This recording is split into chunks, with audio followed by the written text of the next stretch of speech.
साल 2008 में बिहार के सीतामढ़ी जिले में एक केस सामने आया।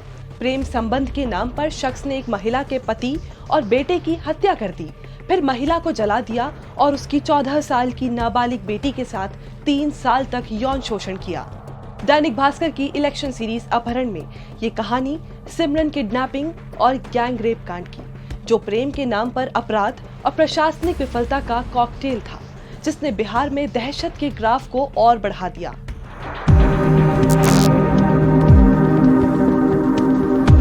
इस दर्दनाक कहानी की शुरुआत साल 2008 में हुई, लेकिन खुलासा हुआ साल 2015 में, जब पूर्वी चंपारण के ढाका कस्बे की पुलिस टीम ने गांधीनगर मोहल्ले में गाड़ी चोरी के मामले में एक घर में छापेमारी की। पुलिस जब कमरे के बाहर पहुंची तो बहुत बदबू आ रही थी। कमरा खोला गया तो एक नाबालिग लड़की बेहोशी की हालत में मिली। आसपास मलमूत्र के निशान थे। पुलिस ने लड़की को बाहर निकाला। वो लड़की इस कदर कमजोर हो चुकी थी कि ठीक से बोल भी नहीं पा रही थी। पुलिस ने उसे तुरंत ढाका रेफरल अस्पताल में भर्ती कराया। मेडिकल चेकअप के दौरान डॉक्टरों ने पाया कि उसकी पीठ और जांघों पर जलने के दाग थे। मानसिक हालत भी ठीक नहीं थी। शाम 6 बजे जब लड़की को होश आया तो महिला थाना प्रभारी ने उसका बयान दर्ज किया। लड़की ने बताया, मेरा नाम सिमरन है। मैं बिहार के सीतामढ़ी जिले के छोटे से गांव महुआवा टोला में अपने पापा राजीव कुमार सिंह, मम्मी रीना और भाई अमनदीप के साथ रहती थी।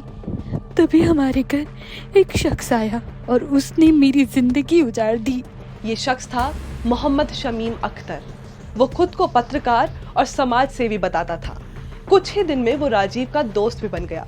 रेगुलर घर आने जाने लगा और धीरे धीरे शमीम अकेले में रीना से बातें करने लगा। जिंदगी की शिकायतें, पति, बच्चों और घर के काम में व्यस्त होने की बातें।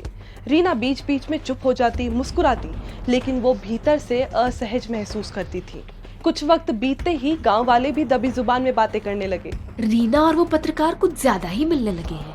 हाँ, अभी भी तो उसके घर ही है। राजीव ने एक दिन शमीम को सीधा चेताया, अब घर मत आया करो, गांव में लोग बातें बना रहे हैं, नहीं रुके तो पुलिस में शिकायत करूंगा। शमीम का चेहरा तमतमा उठा।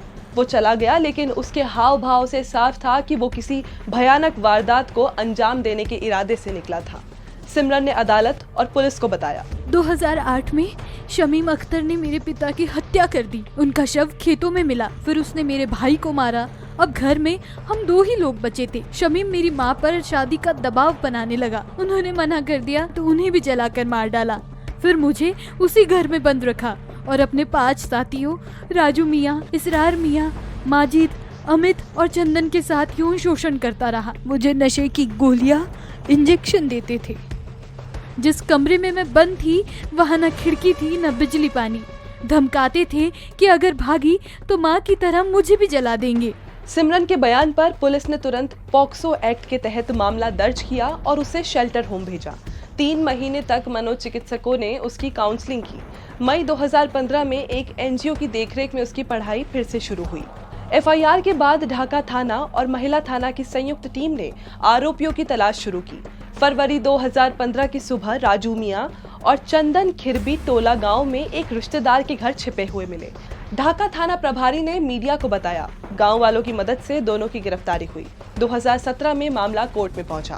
पूर्वी चंपारण के एडीजे कृष्ण बिहारी की अदालत में पुलिस ने 6 आरोपियों के खिलाफ चार्जशीट दाखिल की। मुख्य आरोपी शमीम अख्तर अब भी फरार था। मुकदमे में 12 गवाहों के बयान दर्ज हुए। मेडिकल अफसर, आईओ, शेल्टर होम अधीक्षिका और सिमरन ने अदालत में बताया, मुझे एक बिस्तर और टार्च के सहारे कमरे में बंद रखा गया। 1 साल तक सूरज नहीं देखा। मेरे शरीर पर नाखूनों के निशान थे। हर तीसरे दिन कोई नया आदमी आता, मुझे मारता और बलात्कार करता था।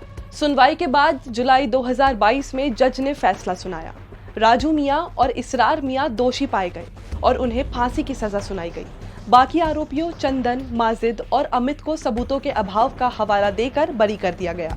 सिमरन ने कहा, मुझे पूरा न्याय नहीं मिला। शमीम, माजिद, अमित और चंदन को भी फांसी होनी चाहिए। इस घटना ने नीतीश सरकार के सुशासन के दावों पर सवाल खड़ा कर दिया। आज भी बिहार की राजनीति में जब जब अधूरे इंसाफ की बात होती है, सिमरन केस का जिक्र जरूर आता है। इस वीडियो में फिलहाल इतना ही। इस तरह के और इंटरेस्टिंग एपिसोड्स देखने के लिए डाउनलोड करें दैनिक भास्कर ऐप।